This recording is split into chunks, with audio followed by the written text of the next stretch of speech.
बहुत समय पहले एक हरित और प्रचुर जंगल में एक शांत कमल तालाब मौजूद था।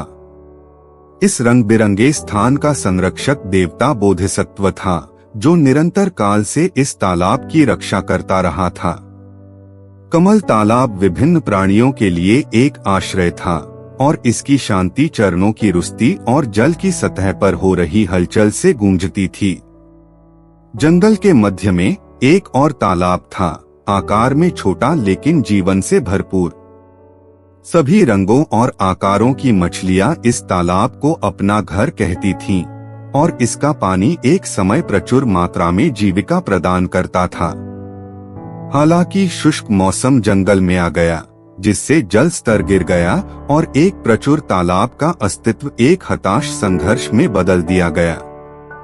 इस कठिन समय के बीच एक चालाक सारस, जो अपने चालाक तरीकों के लिए जाना जाता था, अपनी भूख को संतुष्ट करने का एक अवसर देखा।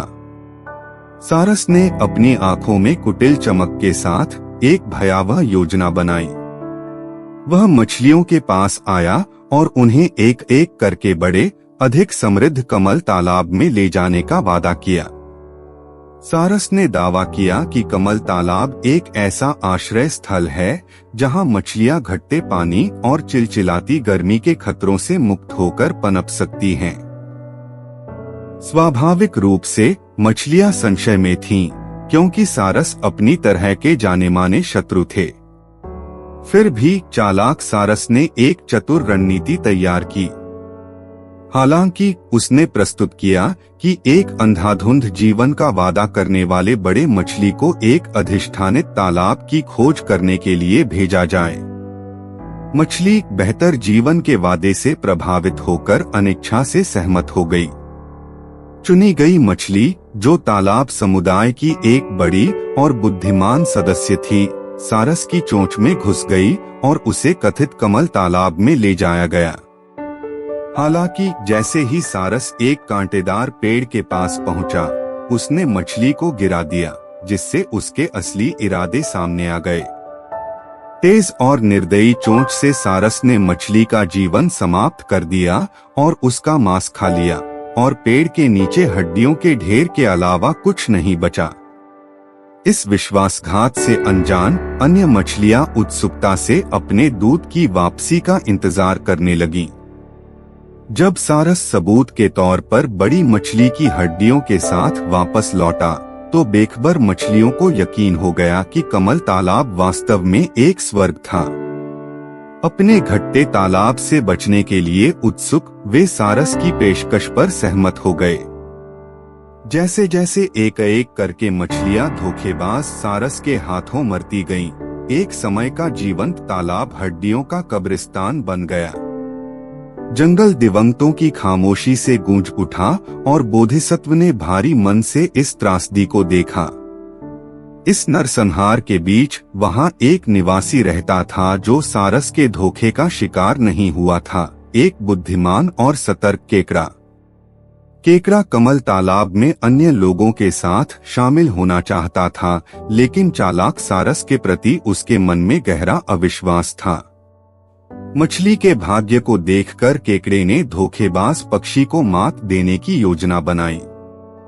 जैसे ही सारस केकड़े को कमल तालाब की ओर ले गया, सावधान केकड़े ने पक्षी के उड़ान पथ में विचलन देखा, जो उसी अशुभ कांटेदार पेड़ की ओर घूम रहा था।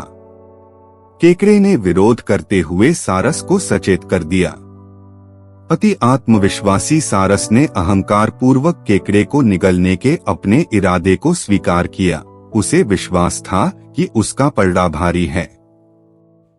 हालांकि केकड़े ने चतुर बुद्धि का परिचय देते हुए अपना असली मकसद बता दिया। केकड़े ने घोषणा की, अगर मुझे मरना पड़ा तो तुम मेरे साथ मरोगे। एक तेज गति के साथ केकड़े के शक्तिशाली पंजे सारस की गर्दन पर चिपक गए। एक बार आत्मविश्वासी पक्षी को घबराहट और भय ने घेर लिया, क्योंकि उसे एहसास हुआ कि पासा पलट गया है।